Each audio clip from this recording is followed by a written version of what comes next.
This time, we're going to talk about the conversion of English system of measure in terms of length. Ito ang tatandaan natin ng mga conversion factors if you're going to convert some units of English system. 1 foot is equal to 12 inches. 1 yard is equal to 3 feet.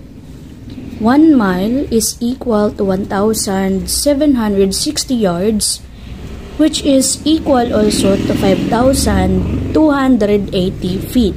Paano nakuha ang 5,280 feet?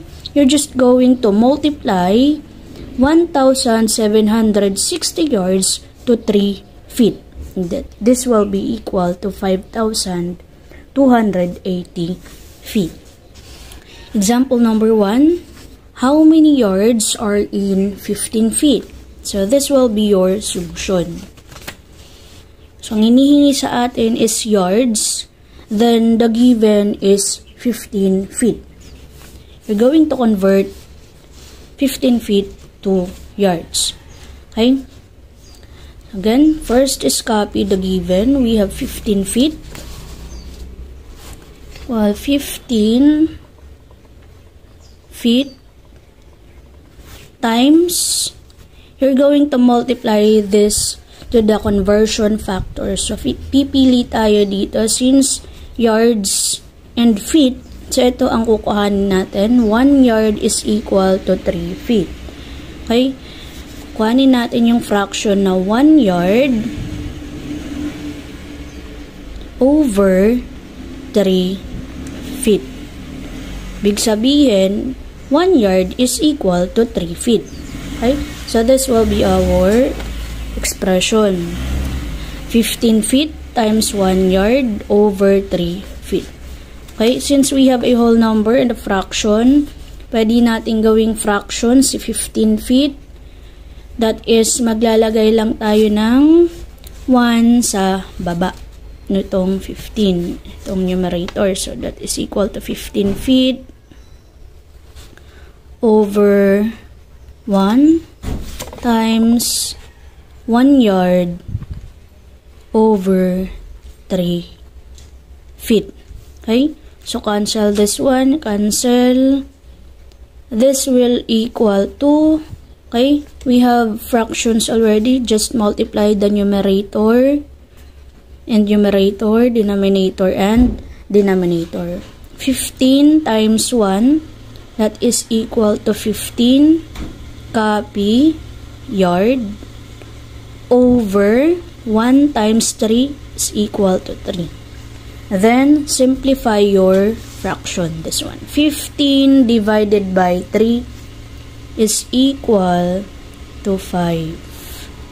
Copy yards. Okay, so your final answer is equal to 5 yards. In 15 feet, there are 5 yards. Okay? Example number 2. A board is 24 inches long. You want to convert its length to feet. What is the length of the board to feet? Okay? So, the given is 24 inches.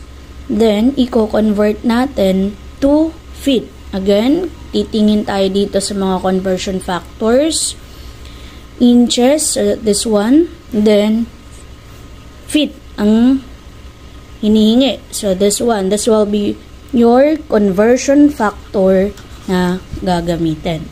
Okay? So, the solution.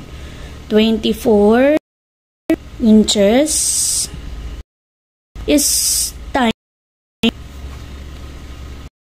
the conversion factor 1 over 12 inches.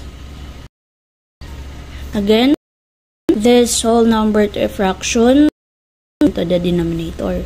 So that will be 24 inches over 1 times 1 foot over 12 inches. Just simply multiply the fractions. 24 times 1 foot, or cancel muna tong inches. Okay, then multiply. 24 times 1 foot is equal to 24 feet.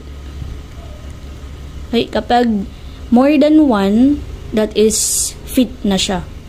Feet. Kung isa lang, foot. 1 times 12 is equal to 12. Simplify the fraction. 24 divided by 12, that is equal to 2 feet. Okay? This will be your final answer. 2 feet. So, 24 inches is equivalent to 2 feet. Okay? Yan lang po. Thank you po.